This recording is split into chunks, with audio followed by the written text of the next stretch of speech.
Bonjour à tous, c'est Jean-Luc Roux sur sa chaîne YouTube. Aujourd'hui, nous allons parler de la musique et du cerveau. Comme vous le savez tous, je suis musicien amateur en tant qu'organiste et donc j'ai voulu vous faire part par cette petite vidéo de mon expérience et de l'analyse de la musique qui améliore les fonctions cognitives de notre cerveau. C'est une véritable symphonie neuronale, c'est comme cela qu'il faut se représenter l'effet de la musique sur notre cerveau. À l'écoute d'un morceau, notre cortex auditif n'est pas le seul à s'activer, loin de là. Le décollage de la musique fait travailler tout le cerveau de manière extrêmement large. Nous connaissons bien l'effet bonne humeur de la musique, ce que nous savons moins, c'est qu'il s'explique par la neurobiologie. Quand on écoute un air qui nous plaît, c'est un feu d'artifice de neurotransmetteurs. La neuroimagerie fonctionnelle l'a bien montré, indique le docteur Jérôme Palanzolo, psychiatre et psychothérapeute libéral à Nice, professeur de psychologie clinique et médicale, chercheur associé au LabCOS, le laboratoire d'anthropologie et de psychologie clinique cognitive et sociale, à l'université Côte d'Azur. Parmi eux, il y a la sérotonine qui régule l'humeur et l'ancienneté et la dopamine qui procure immédiatement un effet de plaisir et de récompense. Chez les personnes souffrant d'anxiété ou de dépression, une chanson plaisante a parfois un véritable effet thérapeutique, pouvant être utilisée dans le cadre de thérapies comportementales et cognitives, les TCC. Dans les TCC, il y a un volet thérapeutique qui s'appelle l'activation comportementale, dans lequel nous poussons les personnes qui ont perdu leur élan vital à faire des choses qui leur procurent du plaisir. La musique stimule différentes zones cérébrales, comme les amygdales temporales, impliquées dans la régulation des émotions, mais aussi l'hippocampe, le cortex frontal et le strytium impliqués dans la formation ou le stockage de la mémoire. Dès les premières notes, nous essayons de savoir si ce que nous sommes en train d'entendre existe déjà dans notre base de données cérébrale. Le plaisir ressenti n'est donc pas seulement lié au son en tant que tel, mais à tous les bons souvenirs qui y sont associés. Comme elle stimule les centres de la mémoire, la musique peut être utilisée comme levier de communication chez les personnes atteintes de maladies neurodégénératives, comme la maladie d'Alzheimer, chez qui la persistance de la mémoire musicale est très forte. Nous pensions que les patients Alzheimer n'avaient plus la possibilité d'encoder de nouvelles informations, mais nous avons découvert qu'ils étaient capables de retenir de nouvelles chansons, alors même qu'ils ne se souvenaient pas d'avoir participé aux ateliers où on leur avait présenté, indique Hervé Platel, professeur de neurophysiologie à l'université de Caen, unité INSERM 1077, neuropsychologie et imagerie de la mémoire humaine. Plusieurs études chez le rongeur ont montré que la musique favorisait la création de nouveaux neurones. Tout dépend du stade de la maladie, mais nous pensons qu'elle peut être utile en prévention au premier stade. Les morceaux stimulent d'autres centres cérébraux.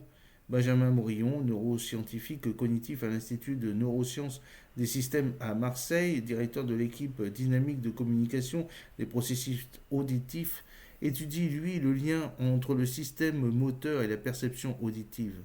Cette corrélation est a priori assez intuitive. Qui n'a jamais bondi de sa chaise, irrésistiblement appelé par un rythme entraînant? Mais elle existe aussi lorsque nous restons assis dans notre canapé. Dès que l'on présente à des participants des séquences sonores rythmées, on observe des activations dans le cortex prémoteur, celui qui planifie le mouvement, même si les gens ne bougent pas, explique le neuroscience. Parce que dans le rythme, il y a l'information temporelle. Et notre cerveau perçoit le temps grâce au système moteur. La neuroscientifique Indiana Wallman, responsable de la recherche à la Philharmonie de Paris, a aussi fait le lien entre le son et le mouvement dans le cerveau des musiciens. pas dans celui des virtuoses qui se produisent sur la scène de la salle de concert parisienne, mais dans celui de jeunes adultes non musiciens et débutant le violoncelle.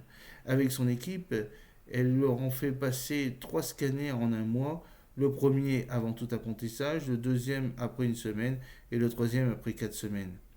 Très vite, des changements se sont opérés dans le cerveau des apprenants pour lier les notes et le geste, et ce, quel que soit leur niveau.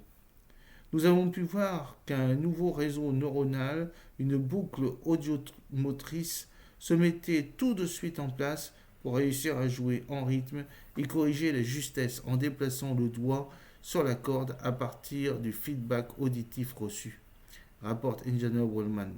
Et pas besoin de tenir l'instrument dans les mains. La simple écoute a suffi à activer ce réseau incluant le cortex prémoteur droit. Cette zone du cortex qui commande la partie gauche du corps s'est activée. C'est le signe que les participants se sont projetés en train d'effectuer le doigté, s'enthousiasme de la chercheuse.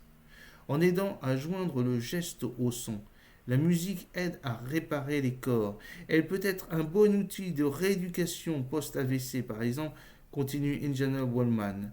Chez un patient qui ne parvient plus à contrôler l'ouverture et la fermeture de son bras, il est possible d'associer arbitrairement un son à une position pour l'aider à récupérer sa fonction motrice.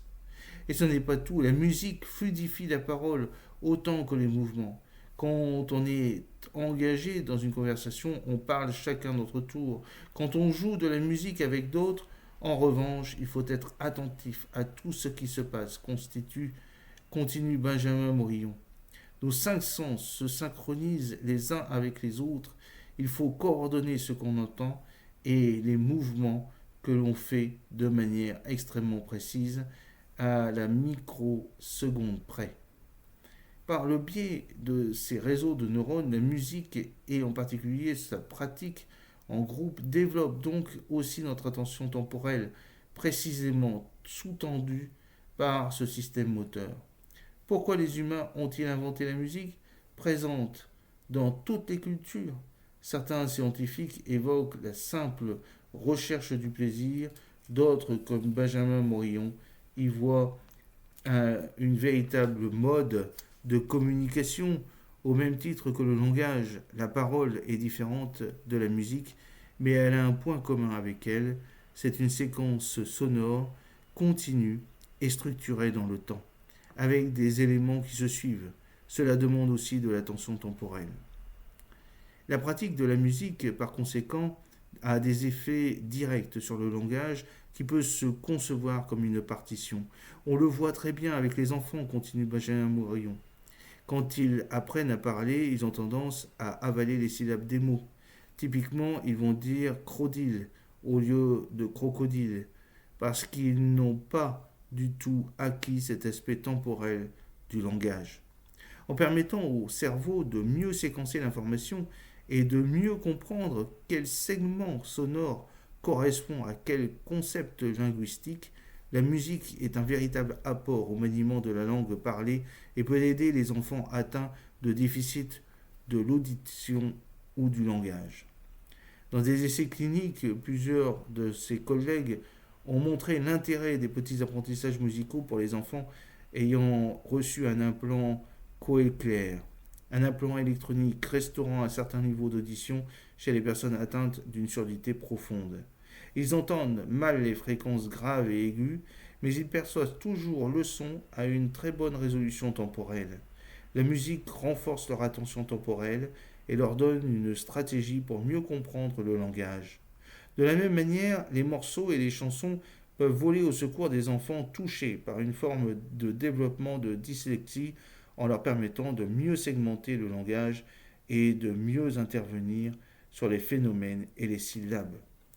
Depuis une vingtaine d'années, la liste des vertus de la musique passée par le prisme des neuroscientifiques et des neuropsychologues ne cesse de s'allonger. La musique est une activité particulièrement multidimensionnelle qui mobilise de nombreuses compétences cognitives, résume Indiana Wallman, en développant l'attention, la mémoire et les émotions.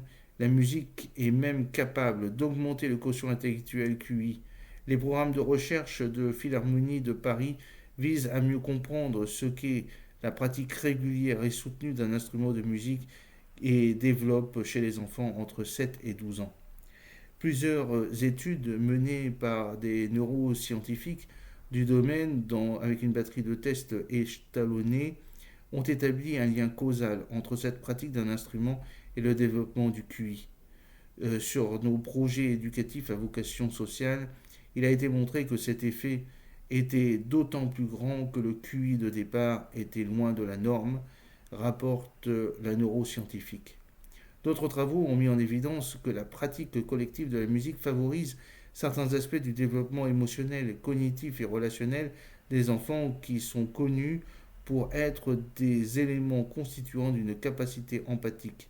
La musique, la clé du vivre ensemble, la clé du développement du cerveau. J'espère que cette petite vidéo vous a plu. N'oubliez pas de cliquer sur le pouce pour la promouvoir, de vous abonner si ce n'est pas encore fait et de partager cette vidéo sur vos réseaux sociaux. A très bientôt, fidèlement, Jean-Luc Haut.